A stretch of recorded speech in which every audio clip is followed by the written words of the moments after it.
नर्मदे हर बघा आता वाटाणा खायला आलेला आहे. कालचे एकादशी आम्ही या वाटाण्यावर आता सोडलेली आहे, कारण अजून आश्रम पुढं 2 किलोमीटर आहे सरा घाट. आणि खूप बघा आता आमचे पंढरपूर बाबा आहे पार वाटाण्यामध्येच बसलेले आणि एक एक झाडाची शेंग तोडून खात आहेत. नर्मदे हर जाधव बाबा आहे. नर्मदे हर एकदम वाटाणा आहे आणि एकदम गोड लागतोय. बघा आता आमच्या जाधव ताई आपला वागचौरे ताई आहे, गोलप ताई आहे.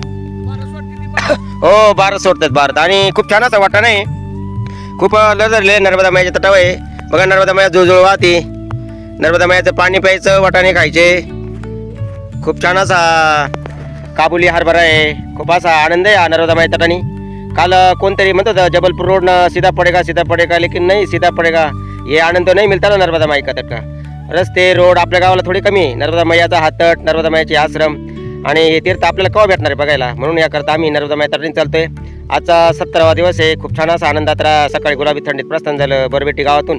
पुढं जलनमध्ये चहा घेतलेला आहे. आता पुढं सराघाट दुपार भोजन आहे आमचं तिथं. आणि संध्याकाळी मुक्काम आमचा निमखेडा आहे, तहसील शहापुरा आणि जिल्हा जबलपूर. खूप छान आनंदात प्रवास चाललेला आहे नर्मदा मायाच्या तटाने. हा रस्ता आहे आणि बघा याच्या शेंगा आहे खूप लगत दडल्या आहे. या ज्या आहेत हे बाजार विक्री करता लोक नेतात, परंतु हे इथले शेतकरी खूप असे दयाळू मयाळू. बाबाजी खाव आणि संघ पण तो संघ वागायचा म्हणजे तो बोजा वाटतो, म्हणून इथे झाडं तोडून खायची आणि पुढे चालायचं. हर हर नर्मदे. नर्मदा मायाचं पाणी प्यायचं, शेंगा खायच्या, हरभरा खायचा, ऊस खायचा.